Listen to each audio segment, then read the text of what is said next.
pamuno sang grupo nga gawa kagti kun Party Labor ang pag-aambalan suito ni halos magkasuguan. Sir Winnie, how are you? Good evening. Yes, I'm good, Actioner. Thank you. Salamat kag mayang gabi. Aha. Pinagid sa atong mga listeners. Salamat gid siling ko, sir. Inisubong do may lang gani nagaganagan nga daw ay na ni masintruan gi sa malitaan kay bangod sang natabo dito sa Israel kag iban pagin nga mabalita man diri nga naglupok sa lokal.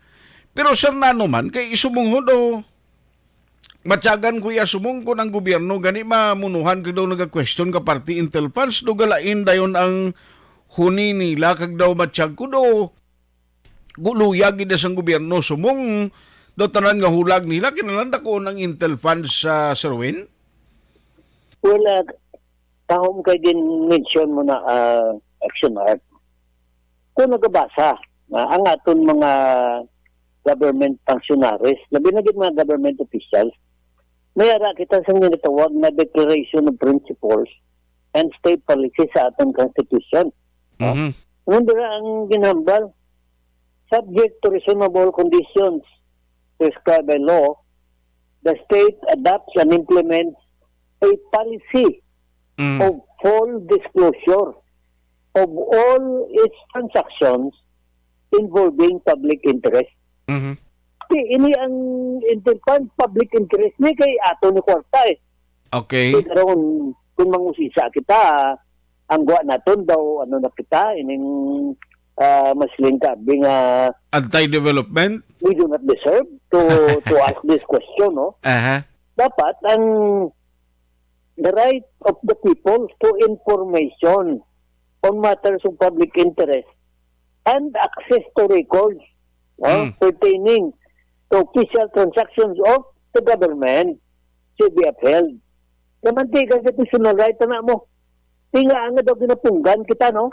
Ang guwa bala nga ang ginatawag nga pinasinggitan magani sa mga kandidato sa mag-eleksyon, transparency and accountability. Ti ang ginapamangkot at dire Action Art, ang accountability at transparency with regards to this intelligence, confidential funds, no? Na daw dapat gusto lang niya ang kwan, ang gobyerno, no? Moreover, Section 7 Bill of Rights, the right of the people to information, again, on public concern shall be recognized, no? As well as government research, policy development shall be afforded to citizens subject to such limitations as may be provided by law. Hindi na gani kita kinahanglan mag-demand mo. Kundi ang access dapat ihatag sa aton. So ang question karon nga kung ganyo ang mga pumuluyo because sovereignty resides in the people and all government authority emanates from them. Kasi kitang sovereign, kita mamangkot, ang guwa ta karon pero sa mga membro sa mga kabayan, lang mo bumangkot ka. Ang guwa mo daw kung kanabla daw, aktivista ka, komunista ka, na hindi ka na pwede magkapangusisa sa bayan sa polisiya sa gobyerno. So we have to assert, ang ako lang Art Mambal, we have to assert our constitutional right, no? Tanugon sining mga provision sa Constitution, no? They would merely become a statement of principle kung hindi ini pag-apply sa atong gobyerno. Yes.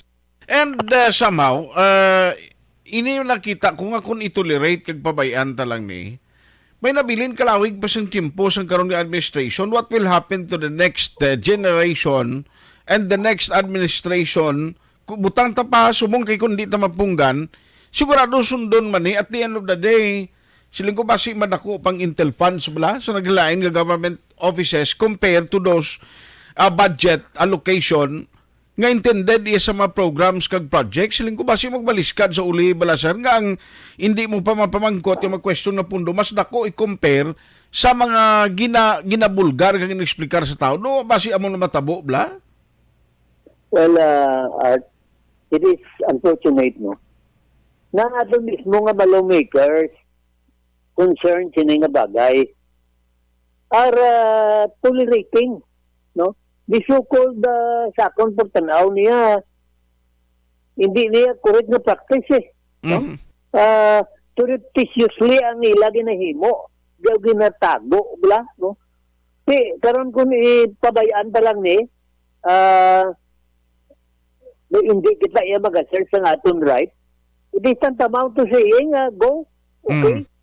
Di maabot ng adlaw, naway na takabalo nga ang dako nga bahin sa aton nga budget, ato na nagkanto, sa intelligence fund, kag confidential fund, kung ano pa nga funds nga ma-justify nila, no? Yes. So siguro, I believe, no, hindi nakatudlo man ta sa una, political science, that our government is a government of laws and not to blame.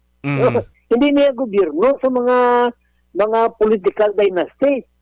So, therefore, because of this principle, from the President of the Philippines down to the lowest employee in the government, they are merely creatures of the law and they are bound to obey the law. Hindi ang intelligence fund, yan na-justify kaya sa iban. Man ka pasipsip, no? Nagakuan bala, nagatingwa nga padiparahan man. Di ka kita yung pating kuwagan niya do mo, pa nga justify niya kang kabalo ko intel funds, magkuton mo pa kung paano ginagamit? Hindi rin nagkakadula ang aton nga prinsipyo, no? Inabalang kabalo ko ng gid nga ang ginhimo garok, ang ginhimo hindi amo, tapos pag ambalis na palakpak ka man, and then you will smile, force smile bala. Di ba mo na nga tikita wala puturo ang Pilipinas eh. I think it is concerns our individual disposition as citizens of the Philippines. Tingnan madlo kaya kung isakto mo lang imo ginambal man. Yes, So yes. I would admire those ina-admire ko yung art ang mga aktivista mo na nagahambal sa ila diretso kag tinamatarong. Kaya nga kung wala na sila, wala man din formatong gobyerno, tanong dumunta sa labor sector, kung wala ang mga militante sa una kag mga aktivista, mga unionista na nagpamursa, wala kita sang 8 hours labor law. Correct. Wala gani kita siguro sang minimum wage law, no? So I think to be an activist is a badge of honor. Hindi kay sila nga dapat ikauya naton. Pero taga-ata dividing line art kami aktivista, hindi kami komunista. So itaga-antabla sang distinction. Kaya kung aktivista kaya, it does not mean na komunista ka. One does not need to be a communist in order to be a nationalist.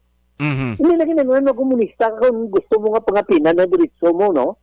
So, this so-called implied policy of our government is a stab on the back on our democratic principle. Mayugla na iya nga kita ang may suburin. Tapos mangusisa kita da. Tapnaon kita. Kadto pahugon pa. Pahugon? Pinsarabla. Basi marintaging ka pa? Irintag ka pa. So, what kind of government is this kung magamuna, no, Art? Yes, sir. Pero by the way, no, iniya sagwa na ni sa issue ng party intel funds ni. Sir, may ara sang may idea ka lately kung anong latest update sa sweldohan na ibala ka ginapaabot nga pagtalakay o consultation sa sweldo sa Region 6. Anong latest yan? May nakakontak sa imo, sir? Well, last time may ara, I think that was October 5. May ara sa Iloilo pang consultation o kung public hearing o ayo kayong kindi. Why man kuto ka kanto mo. But the point is this, no? With all due respect to Director Sixto Popoy Rodriguez nga mong chairperson sa Regional Wage Board and all the representatives of the board, ang ako lang mahambal, they were remiss in their duty to expedite the issuance of the wage order despite the fact na may kuwang kita subong, may mga supervening conditions na ang Alas 7:32 na. Action firing line. Utod ang signal ni Sir Winnie Sancho. No, sa aton sininga linya, balikan ta siya in a short while. Ginaistorya na mo, naging kuwan ko lang ni, no, gin dalas-das ko ni parti sa saka sang sweldo nga mga petisyon. Sir Win, sorry gid utod ang linya ta. Kaya mo ganina, masiling ko yan, may rules in minimum wage fixing mo. May number of days kung saan ka ma-action. Kag may number of days kung saan ako mo ma-issue. So, ako, nauya lang ko ba si masiling bala ang mga membro sa Regional Wage Board na sa ara ko da, why ko nag-criticize ang Wage Board, no? Ang punto ko lang, ma'am and sir in the Regional Wage Board, please perform your mandate. Do your job. Delayed na kamo eh. Okay. Si, kung sang John pa to ABR, butang natin John, may nag-file sa petition. Apa, kung nakita sa Wage Board that the petition is sufficient in form and substance, matake action siya within 15 days. After that, what will follow is consultation and public hearing. Doon Okay. na naka-public hearing sa Panay, sa Negros, and then they will have a wage deliberation to decide as to how much would be the amount of wage order. So kung niya, kadamo ka reklamo hard, damo ko tawag sa akon, at tasado, gudya katama. Kag ang pagpaibalo ni Director Rodriguez, ginbutang isa ka pumantalaan, siya do ka big bulaad, ano hambal, the wage board may issue a wage order before the end of the year.